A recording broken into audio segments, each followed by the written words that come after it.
Praneeth group వారి group park Spanish model triplex Vilas Dundigal Gagillapur. మరిన్ని వివరాలకి ఈ కింద నంబర్ని సంప్రదించండి. సమస్యల పరిష్కారం కోసం రాష్ట్ర వ్యాప్తంగా ఫీల్డ్ అసిస్టెంట్లు ఆందోళన బట్టబెట్టారు. ఉద్యోగ భద్రత కావచ్చు, పెండింగ్ బకాయిల విషయంలో ప్రభుత్వం నుంచి ఒక క్లారిటీ రావాలని కూడా వాళ్ళు గత కొంతకాలంగా ఆందోళన కూడా వ్యక్తం చేస్తున్నారు. ప్రస్తుతం ఖమ్మం కలెక్టరేట్లో ప్రజావనుల వాళ్ళు ఫిర్యాదు చేసేందుకు వచ్చారు. ఖమ్మం జిల్లా వ్యాప్తంగా ఉన్నటువంటి ఫీల్డ్ అసిస్టెంట్లు అంతా కూడా ప్రస్తుతం ఈ కార్యక్రమంలో పాల్గొన్నారు. వారి డిమాండ్స్ ఏంటి, వారి ఆందోళన గల కారణాలు ఏంటి, గత 20 ఏళ్ళుగా పనిచేసినటువంటి వారికి ఎందుకు ఇప్పటివరకు కూడా ఉద్యోగ భద్రత దక్కలేదు, ప్రభుత్వాలు మారుతున్న, పాలకులు మారుతున్న, వాళ్ళది తరలరాత మాత్రం ఎందుకు మారట్లేదు, వారి మాటలు తీసుకునే ప్రయత్నం చేద్దాం. మీ డిమాండ్స్ ఏంటి, ఎంతో కాలంగా ఆందోళన చేస్తున్నారు, మంత్రులు ఎమ్మెల్యేల దృష్టికి కూడా గతంలో సమస్య తీసుకెళ్లారు, ఇప్పటివరకు పరిష్కారం కాకపోవడం వల్ల కనుక గల కారణాలు ఏమండి? మేము గత 19 సంవత్సరాల నుంచి ఉపాధి హామీ పథకంలో ఫీల్డ్ అసిస్టెంట్గా పనిచేస్తున్నామండి. గత ప్రభుత్వాలు ఎన్నో ప్రభుత్వాలు మారినప్పటికీ ఆ ప్రభుత్వాలు నమ్మించి మమ్మల్ని మీ ఉద్యోగ భద్రత కానీ, మీ పే స్కేల్ ఇవ్వడం కానీ, మీ ఎఫ్టీకి ఇస్తామని మమ్మల్ని మాయమాటలు చెప్పి మోసం చేశారు. కానీ కాంగ్రెస్ ప్రభుత్వం అనేది మాకు మేనిఫెస్టోలో పెట్టి మీరు మా ప్రభుత్వానికి అండదండలుగా ఉండాలని చెప్తే మీ ప్రభుత్వాన్ని నమ్మి, కాంగ్రెస్ ప్రభుత్వాన్ని నమ్మి కష్టపడి గ్రౌండ్ లెవెల్లో పనిచేసి ఉద్యోగులుగా పనిచేసి గ్రామ పంచాయతీల్లో మరుగుదొడ్లు కానీ, ఉపాధి హామీ కూలీలకు పని కల్పించడంలో కానీ అన్నింటిలో ముందుండి మన రాష్ట్రాన్ని ముందు నడిపే క్రమంలో కూడా మాకు ఈ కాంగ్రెస్ ప్రభుత్వం ఏమాత్రం కూడా ఇప్పటివరకు పట్టించుకునే పరిస్థితి ఉంది. ఇప్పటికి మాకు దాదాపు 4 నెలలు వేతనాలు అందలేదండి. ఇప్పటికి ఈ వేతనాలు అడిగితే లాస్ట్ వారం మేము కమిషనర్ గారికి కలవడం జరిగింది హైదరాబాద్లో. కలిసిన సందర్భంలో కమిషనర్ గారు మేము చేసేది ఏం లేదు, ప్రభుత్వానికి వినియోగించుకుంటే తప్ప మేము పరిష్కరించే పరిస్థితిలో మేము లేవంటే మేము ఈ సమస్యను మేము రాష్ట్ర వ్యాప్తంగా తెలంగాణ మొత్తం కూడా మేము ఈ రోజున మన కలెక్టర్ గారికి వినతి పత్రం ఇవ్వడం జరుగుతుంది. ఏది ఏమైనా మా ఉద్యోగ భద్రత కానీ, పే స్కేల్ కానీ, ఎఫ్టీ కానీ, కనీస వేతన చట్టాన్ని మాకు అమలు చేయకుంటే మేము దేనికైనా సిద్ధంగా ఉంటామని మేము మీడియా ద్వారా ప్రభుత్వానికి తెలియజేస్తూ డిమాండ్ చేస్తున్నాము. దయచేసి రిక్వెస్ట్ మోడ్లో కూడా ప్రభుత్వాన్ని విన్నవించుకుంటున్నాము. దయచేసి మా సమస్యలు అతి త్వరగా పరిష్కరించి మా న్యాయమైన డిమాండ్లు, కోరికలు త్వరగా తీస్తారని కోరుతున్నామండి. Thank you. రాష్ట్ర వ్యాప్తంగా ఎంతమంది ఫీల్డ్ అసిస్టెంట్లు పనిచేస్తూ ఉంటారో, వారి బాధ్యతలు ఏ విధంగా ఉంటాయి? రాష్ట్ర వ్యాప్తంగా 7,600 మంది ఫీల్డ్ అసిస్టెంట్లు ఉన్నారు. వాటిలో వచ్చేసి లిస్ట్ 3 కింద 684 మంది లిస్ట్ 3 అంటే చనిపోయిన వారు మరియు సస్పెండ్ అయిన వారు, వీళ్ళని 684 మంది ఉండటం జరిగింది. వారిని విధుల్లోకి తీసుకుంటామని సీతక్క గారే గతంలో మేము కలిసినప్పుడు తెలియజేశారు. కానీ ఇంతవరకు వారిని తీసుకోలేదు. మరియు మా యొక్క జీత భత్యాలు 3 నెలలు పెండింగ్లో ఉంచారు. ఈ పెండింగ్లో ఉంచిన జీతాలని వెంటనే విడుదల చేయాలి. విడుదల చేయకపోతే విడతల వారీగా మేము నిరసన కార్యక్రమాలు తెలియజేస్తూ వస్తున్నాం. గత 10 రోజుల క్రితం కమిషనర్ గారిని కలవటం జరిగింది. కమిషనర్ గారితో విన్నవించుకోవటం జరిగింది.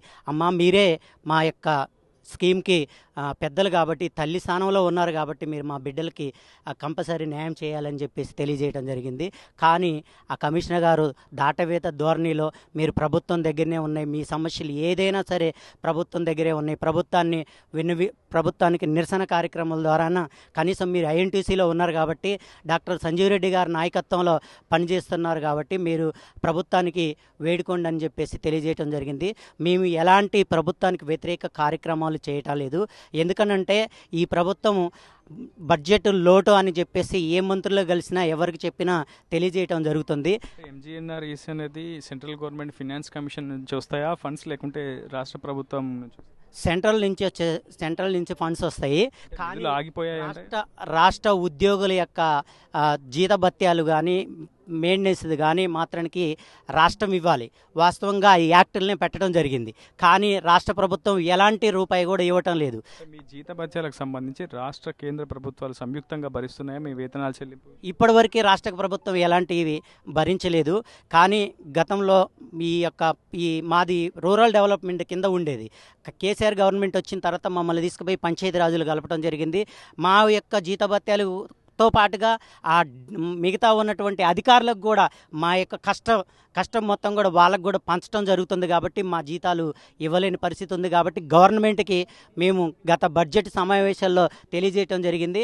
ఒక 200 కోట్లు విడుదల చేస్తామన్నారు, కానీ విడుదల చేయలేదు. మొన్న మేము విడతల వారీగా నిరసన కార్యక్రమాలు తెలియజేయటం వల్ల ఎంపీడీఓ గారికి ఇవ్వటం జరిగింది, ఎమ్మెల్యేలకు ఇవ్వటం జరిగింది వినతి పత్రాలు, మళ్ళీ తర్వాత మంత్రులకు ఇవ్వటం జరిగింది.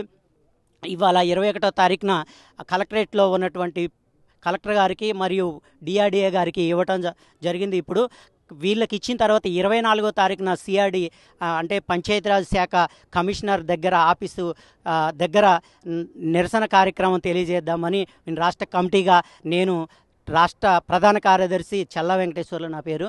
అయితే మేము కూర్చొని నిర్ణయించుకోవడం జరిగింది. వారు మాత్రానికి ఇవ్వకపోవటం వల్ల ప్రతిపక్షాలు కూడా ఈరోజు మాకు వెన్నంటూ ఉండి హరీష్ రావు గారు కూడా మా యొక్క ఉపాధి హామీ వీళ్ళ జీతాలు ఎడిపోతున్నాయని అడగటం వలన వెంటనే ఒక 62 కోట్లు రిలీజ్ చేసినట్టుగా ఒక పేపర్ రూపంలో ఇచ్చి మమ్మల్ని మభ్యపెట్టుతున్నారు తప్ప విడుదల చేయటం లేదు. కాబట్టి ఇప్పటికైనా ఎక్కడో లేడు మా యొక్క ఖమ్మం జిల్లాలోనే ఆర్థిక శాఖ మినిస్టర్ బట్టి విక్రమార్క గారు సార్ ఇక్కడే ఉన్నారు కాబట్టి బట్టి విక్రమార్క గారిని కూడా వేడుకుంటున్నాం. మేము ఈ యొక్క ఫీల్డ్ అసిస్టెంట్ల యొక్క ఐక్యత ద్వారా ఉద్యమ రూపంలో దాల్చక ముందే మీరు మా యొక్క సమస్యని పరిష్కరిస్తారని అనుకుంటున్నాం. మేనిఫెస్టోలో గతంలో మేనిఫెస్టోలో మీరు మాకు ఉద్యోగ భద్రత మరియు కనీస వేతనం 25,000 రూపాయలు మరియు ఎఫ్టీగా గుర్తిస్తామని తెలియజేసి ఉన్నారు. మేనిఫెస్టోలో పెట్టారు.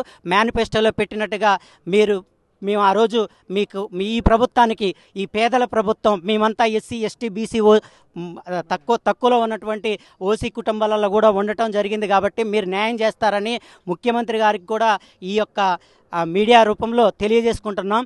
మీరు చేయని పక్షంలో మేము వృద్ధుతం చేయటం జరుగుతుంది కాబట్టి మీరు ఈ యొక్క ఫీల్డ్ అసిస్టెంట్లు ఆదుకుంటారని న్యాయం చేస్తారని తెలియజేస్తున్నాను. మొత్తంగా స్వచ్ఛత ఉపాధి హామీ రంగాల్లో క్రియాశీల పాత్ర పోషిస్తున్నటువంటి ఫీల్డ్ అసిస్టెంట్ల పట్ల వారికి బకాయిలు చెల్లించడం పట్ల ప్రభుత్వం నిర్లక్ష్య ధోరణి విడనాడి తక్షణమే బకాయిలు చెల్లింపుకు పాల్పడాలని, అదేవిధంగా ఉద్యోగ భద్రతకు సంబంధించి కూడా ఒక స్పష్టమైనటువంటి విధానాన్ని ప్రభుత్వం ప్రకటించాలని వాళ్ళు డిమాండ్ చేస్తున్నారు. ఇది ఇప్పుడు ఉదయ టీవీ ఖమ్మం నుంచి.